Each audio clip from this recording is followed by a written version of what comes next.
get your fangs out, or don't because you're not a vampire, but we are talking about vampires, and in particular 10 types of vampires to consider playing as in The Sims 4. Of course, you will need the Vampires game pack for this. And note that the kinds of vampires featured here are just to help inspire vampire gameplay, so mix, tweak, and add to the types of vampires I mentioned here to your heart's content.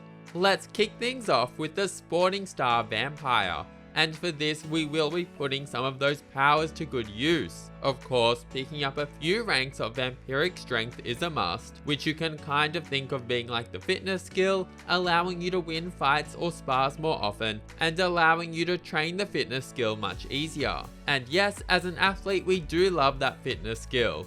Now you'll ideally want to train up your vampire until they reach master rank, at which point a lot of very suitable powers become available. You'll want to pick up all of the ranks of the Sun Resistance power, which at rank 3 will make your vampire completely resistant to sunlight. This is great because, we don't really have time to be dying 15 minutes into a sporting match. The Odorless power comes in handy too, so that your vampire can stay fresh no matter how long they sweat it out for, as does Supernatural Speed, which ties in really nicely with why your vampire is just so great at sport. I put my vampire into the athletic career and picked up the bodybuilder aspiration. Now the aspiration reward is a little bit redundant here as your vampire is already immortal, but I still feel like it fit in the best. Some traits that can fit in really well are active and loves the outdoors, especially because not many vampires be loving that outdoors life. But of course, choose whatever traits for your sim that you want to.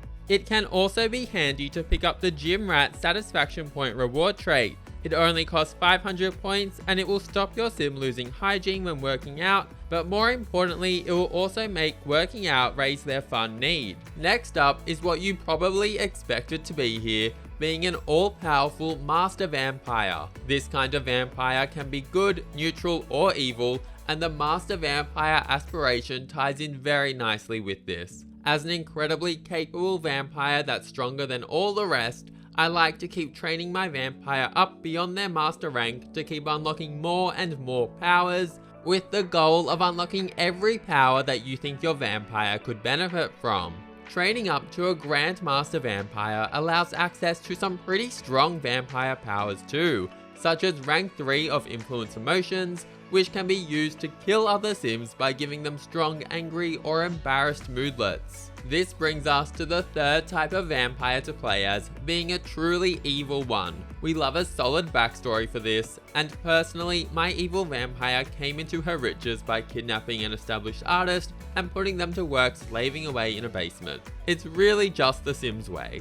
Of course, the evil trait here is a must, and if you're looking at powers, then Influence Emotion fits in very well, as does Deprive Needs, Irresistible Slumber, and Command. I feel like the thin skin weakness is also quite suitable for evil vampires.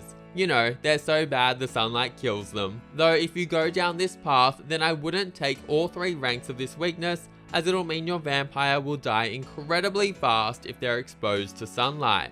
Overall, an evil vampire is just a great option for if you want to go around causing chaos, which I definitely recommend. Go for it. On to the fourth vampire type now, being an underling vampire. Someone for your more powerful vampires to order around. I literally found Marley walking around the street and decided that the vampire life was for her. She had no choice, but she's loving it now. This is a great option if you wanted a vampire who doesn't fit the stereotypical super strong mold, and it can be fun to make use of some of the more basic vampire powers like their bat form as well as casting hallucination. Moving on to a ghost vampire. Yes, a sim can be both a vampire and a ghost. You can do this by killing off a vampire and then befriending their ghost and asking them to rejoin your household. Note that they must be a vampire before they are a ghost. The great thing about this type of vampire is that you'll have access to both vampire and ghost powers, and you can't die from sunlight either because, well, you're technically not alive to begin with. So loving that for us. Next up is to create a royal vampire. This is inspired by a lot of the Create a Sim and Build and Buy mode objects that come with the pack, as they really do give off a royal vibe. Now look, I will admit there are quite a few things more exciting than a royal family,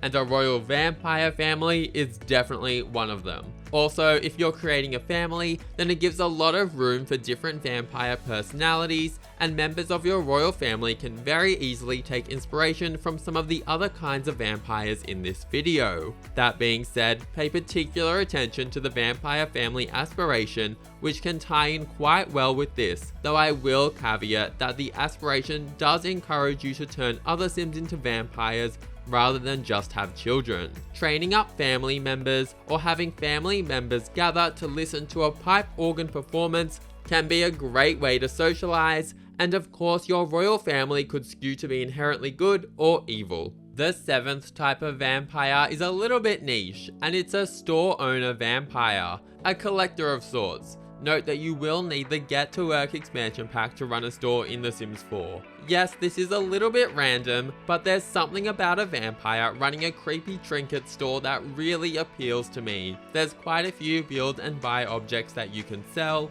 You can even pop a price tag on those vampire tomes or plasma fruit and packs. Note that if you buy tomes on a computer and set them for sale, they'll return to your inventory when you leave the lot. But if you get them from buy mode using the bb.showhiddenobjects cheat, then they'll stay in your store. I liked to start a sugar skull collection and pop some of the skulls up for sale too, in order to really give a dark but interesting vibe to the store. I gave my vampire the hates children trait just because I felt it tied in nicely with not wanting children to come in and mess around in store, but of course choose whatever traits you want to. Moving on, and we're turning our attention to an outcast criminal vampire. Think of a vampire that just can't quite get on their feet. You know, they can't hold down a job because they look a bit too hey how you going, and nothing in the daytime will work for them. This can be quite a fun option for a lower rank vampire, and I would consider the kleptomaniac trait just so that you can make ends meet by stealing objects. If you have the Eco Lifestyle expansion pack, then this can tie in really nicely with dumpster diving to try and find objects that they can make use of as well. On to the 9th kind of vampire you can play as, being what I'm going to call the Charmer.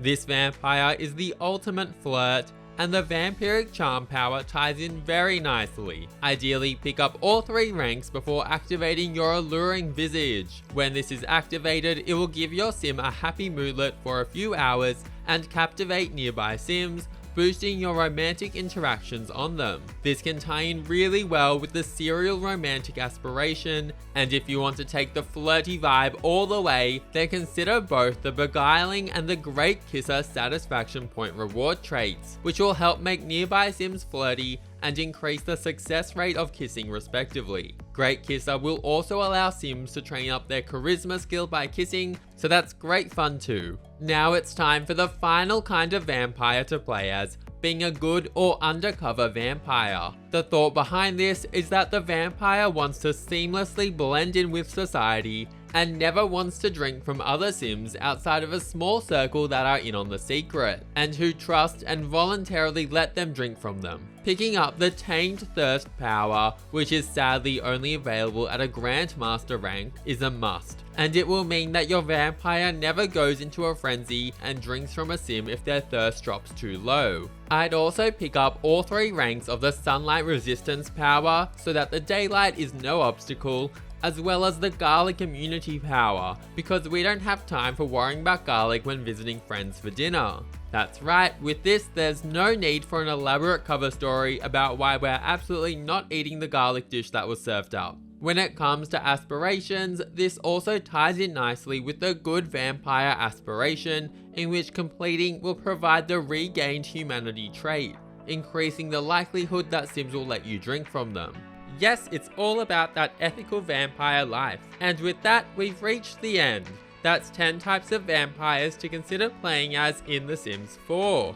If you have any cool types of vampires that you yourself play as, then I would love to hear about them from you in the comments down below. And if you enjoyed or found this helpful, then please subscribe and leave a like. I would really appreciate it. And have an amazing day. See you later.